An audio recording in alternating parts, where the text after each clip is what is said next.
Bismillahirrahmanirrahim. Assalamu alaikum student. Today I am going to solve exercise 2B questions of Oxford Mathematics 8th edition P3.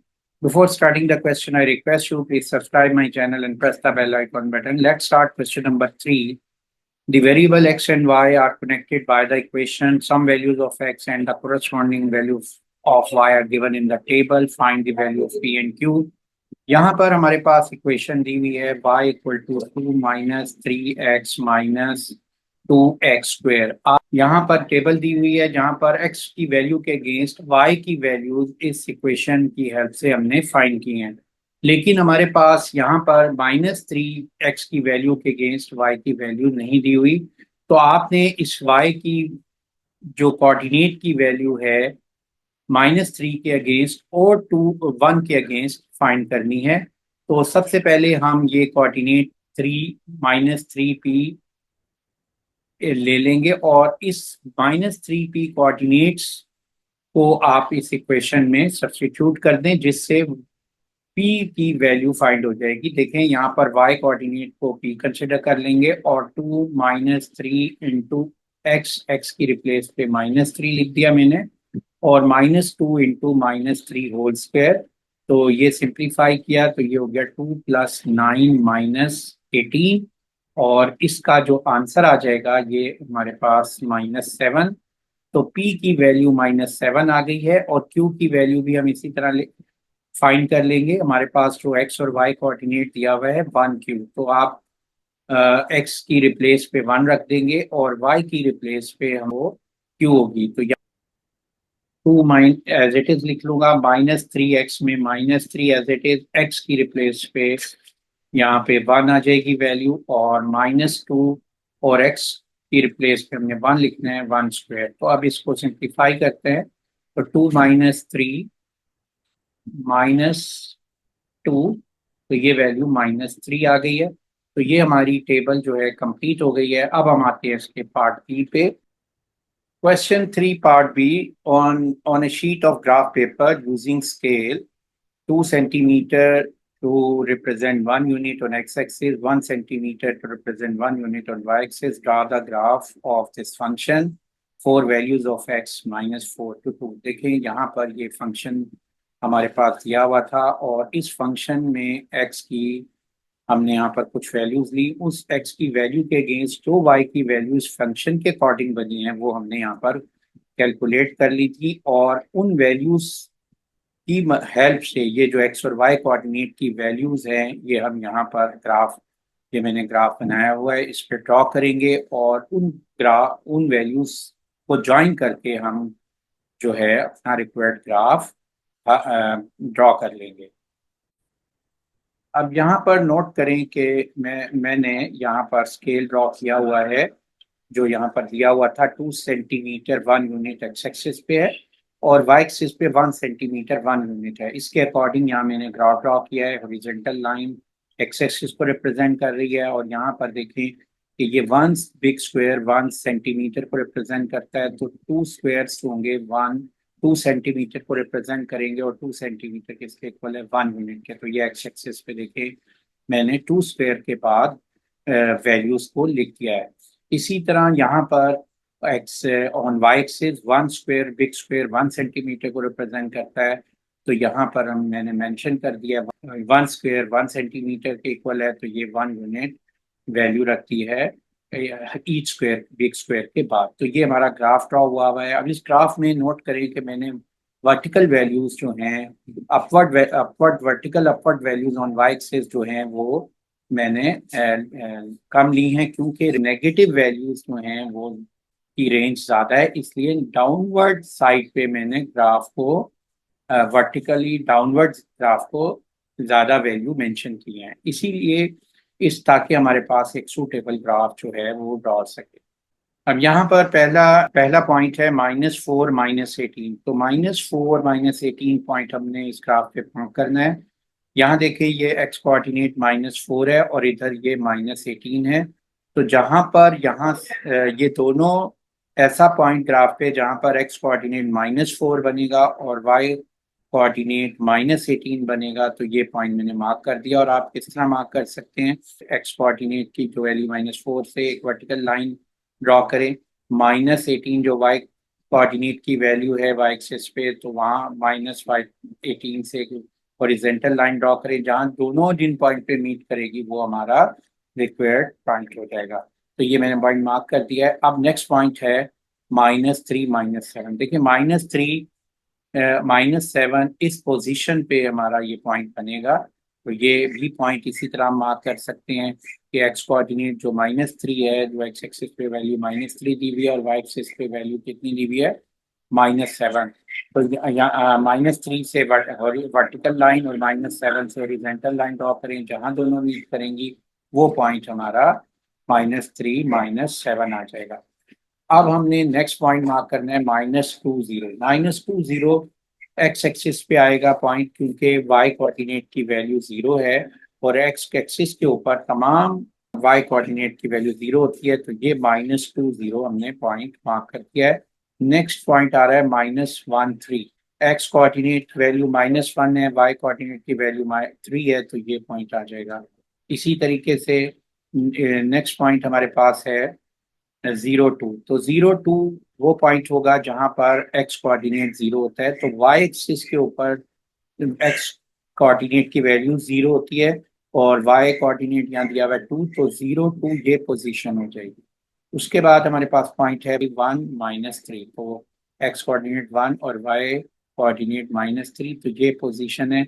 और आप कैसे ले सकते हैं, x coordinate यानी एक्स एक्सिस पे 1 जहाँ पर है, वहां से आपने एक वर्टिकल लाइन ड्रॉ करनी है, -3 से हॉरिजॉन्टल लाइन ड्रॉ करनी है, जहां दोनों मीट करते हैं वो पॉइंट हमारे पास आ जाएगा। तो ये इसमें मैंने मार्क कर दिया ये पॉइंट।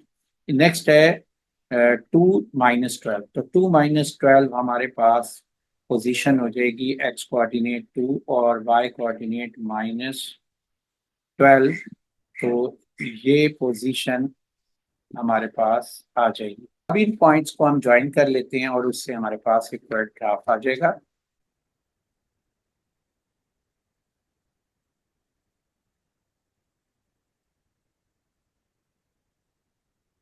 ये ग्राफ हमने ड्रॉ कर लिया है। अब सेकंड है the coordinate of the turning points. Turning points कौन सा है, ये हमारा टर्निंग पॉइंट है। इसके हमने कोऑर्डिनेट फाइंड करने हैं और ये कोऑर्डिनेट क्या है, एक्स क्या है -1, वाई क्या है 3। तो -1 3 इसके कोऑर्डिनेट आ गए। सेकंड है find the equation of the line of symmetry of the graph. देखो पार्ट सेकंड में लाइन ऑफ सिमेट्री मैंने पहले भी बताई थी, वो लाइन जो टर्निंग वर्टिकल लाइन जो टर्निंग पॉइंट से पास होती है। तो वर्टिकल लाइन जो टर्निंग पॉइंट से पास हो रही है वो इस पोजीशन से पास हो रही है जहां पर एक्स की वैल्यू -1 है।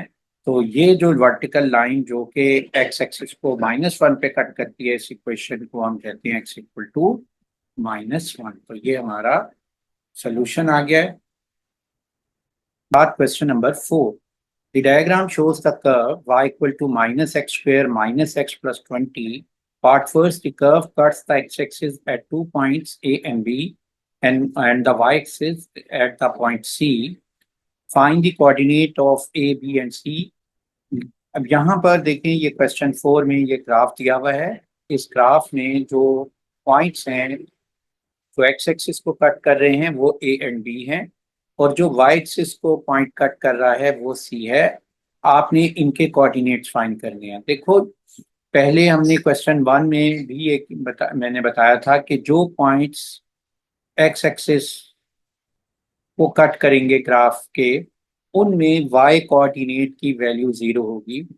तो इसमें आ- आपने इस फंक्शन में वाई को 0 रख लें और उससे फिर x की वैल्यू आप फाइंड कर लेंगे, वो वैल्यू a और b के कोऑर्डिनेट आ जाएंगे।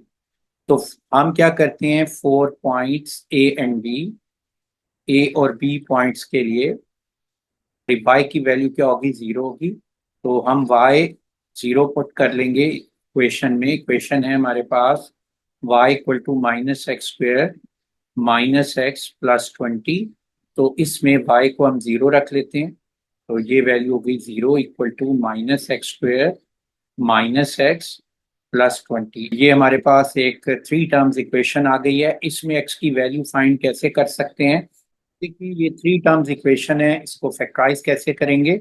मिडिल टर्म ब्रेकिंग से करेंगे, यानी कि हम first term as it is लिख लेंगे इसकी x², और जो लास्ट टर्म है वो एज इट इज लिख लेंगे, और जो मिडिल टर्म है इसकी रिप्लेस पे यहाँ हमने 2 टर्म्स लिखनी है, और जो 20 का साइन है नेगेटिव यहाँ लगाएंगे। ऐसी 2 टर्म लिखनी है जिसको सब्ट्रैक्ट करें तो 1 आए। तो वो 2 नंबर कहाँ से लेंगे? वो हम x² का कॉफिशिएंट यहाँ पर दिया हुआ है 1, और ये लास्ट टर्म है 20, इसको मल्टीप्लाई करें 20 आएगा। इस 20 के 2 फैक्टर लिखने हैं कि जब हम उसको मल्टीप्लाई करें 20 आए, सब्ट्रैक्ट करें तो 1 आए। तो ये 20 के 2 फैक्टर कौन से होंगे? 5 और 4। जब हम मल्टीप्लाई करते हैं तो 20 आता है, जब ट्रैक करेंगे तो 1 आ जाएगा। तो ये यहाँ पर 1x की रिप्लेस पे 1 5x माइनस 4x लिख देंगे, और अब इसको इक्वेशन को सॉल्व कर लेते हैं। अब यहाँ पर नेक्स्ट स्टेप में आपने क्या करना है कि दो दो के ग्रुप बना लें। पहले 2 ग्रुप में जो कॉमन आ रहा है उसको लिख लें। यहाँ पर x² + 5x में x कॉमन है तो ये वैल्यू आ जाएगी x + 5।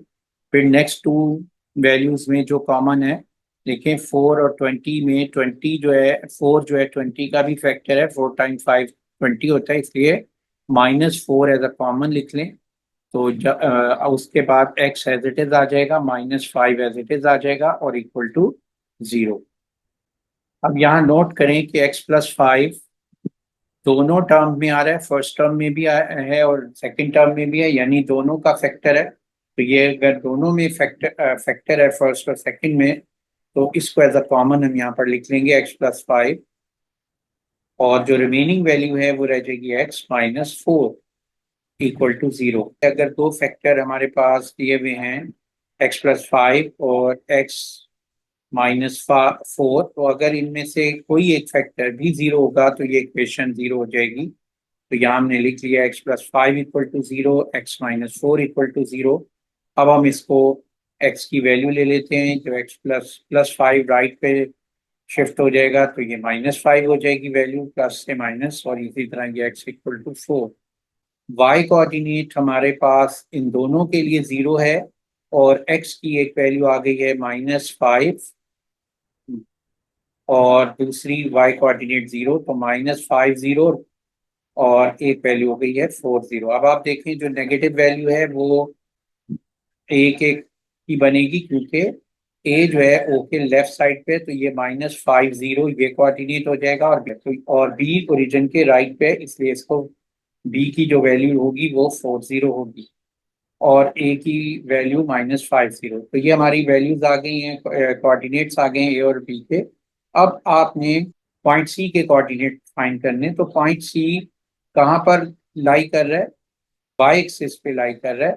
तो 4 कोऑर्डिनेट पॉइंट सी, यहाँ पर x की वैल्यू 0 होगी, और ये इक्वेशन हमारे पास है y equal to -x² -x + 20। तो इसमें x 0 रख लेंगे, तो x को 0 रखेंगे तो ये -0 -0 + 20, तो y जो है 20 आ गया है। तो ये हमारे पास कोऑर्डिनेट्स बन गए हैं सी के, 0 x 0 और y 20। तो ये सी पॉइंट हमारा बन जाएगा। ठीक है, अब आ जाते हैं पार्ट सेकंड पे। Question 4 part second, diagram shows the curve y equal to -x² -x + 20। Part second, the point D lies on the curve, find the value of h। यहाँ पर देखें हमारे पास ये कर्व दी हुई है y equal to -x² -x + 20।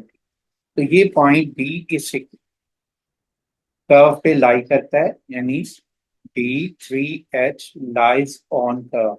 अगर ये curve पे लाई करता है तो इसमें जो x की वैल्यू हम 3 ले लेंगे, और y की वैल्यू h ले लेंगे, इस इक्वेशन में सब्स्टिट्यूट कर देंगे, और ये इक्वेशन पे कोई इफेक्ट नहीं होगा, क्योंकि ये पॉइंट इस इक्वेशन पे लाई कर रहा है।